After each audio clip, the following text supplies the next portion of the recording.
রাজধানী জুড়ে চলছে ভোটের আমেজ। ঢাকা ৮ আসনের দুই হেভিওয়েট প্রার্থী মির্জা আব্বাস ও নাসির উদ্দিন পাটোয়ারি প্রচারণার মাঠে একে অপরকে ছুটছেন অভিযোগ পাল্টা অভিযোগের তীর। বাংলাদেশের সবচেয়ে বড় অন্যতম গডফাদার এবং ক্রিমিনাল নাম্বার 1 হলো মির্জা আব্বাস। বাবা, তোমাদের বয়স এখনো হয়নি ওরকম,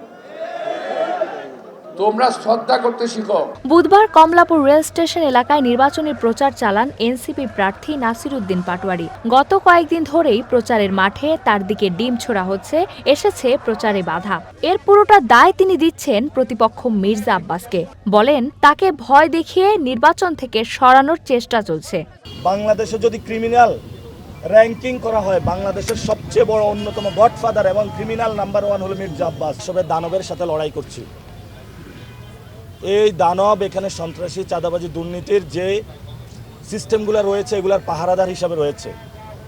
এবং উনি গতকালকে আমরা বলেছিলাম যাতে অস্বীকার না করে, মানুষের সামনে রয়েছে, আবার অস্বীকার করেছে। তো মির্জা আব্বাস সাহেবকে বলবো, মারেন, যত মারেন। আমরা 12 তারিখ পর্যন্ত অপেক্ষা করব।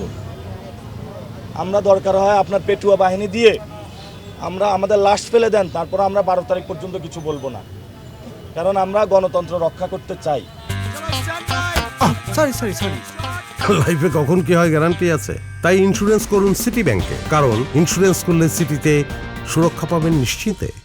এদিকে রাজধানীর মতিঝিলে নির্বাচনী মিছিল করেন মির্জা আব্বাসের সমর্থকরা। তার আগের সংক্ষিপ্ত সমাবেশে যোগ দিয়ে অভিযোগের জবাব দেন বর্ষিয়ান বিএনপি নেতা। তার মতে বিএনপিকে অপদস্থ করতেই একটি দল নানান কার্যকলাপ করছে, তাই প্রতিপক্ষের বিবাদে না জড়াতে নেতাকর্মীদের আহ্বান জানান মির্জা আব্বাস। বেআদব, বেনসিব বা আদব বা নসিব, কথাটা মনে রাখবেন। আমি আমার সন্তান তুল্য যারা আজকে আমার সম্পর্কে কথা বলেন তাদের উদ্দেশ্যেই আমার এই উপদেশমূলক কবিতাটা আমি পড়লাম। নির্বাচনকে আমরা একটা উৎসব হিসাবে নেব, ঝগড়ার উৎস হিসাবে নয়। বাবা, তোমাদের বয়স এখনো হয়নি ওরকম, তোমরা শ্রদ্ধা করতে শিখো।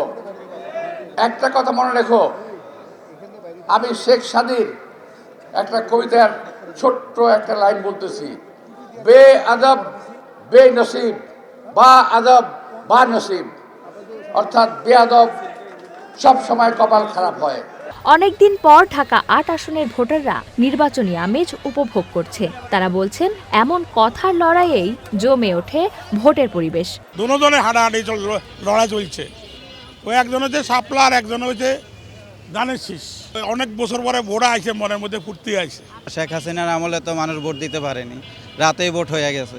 নির্বাচন মানে কি প্রতিযোগিতা, এগুলো একজনের পক্ষে একজন বিপক্ষে কথা বলবে, এটা আগের থেকে পাই আইছে। এটা কোনো এটা নিয়ে ছোট আরো বিষয় নিয়ে তর্ক হলে নির্বাচন পিছানো যাবে। কথার চাপান উত্তর হোক, প্রচারণাও চলুক, তবে নিরাপদ ও সুষ্ঠু পরিবেশে ভোট দিয়ে নিজের পছন্দের প্রার্থীকেই জয়ী করতে চান রাজধানীর এই আসনের ভোটাররা। Chandrima Chowdhury, one news, Dhaka.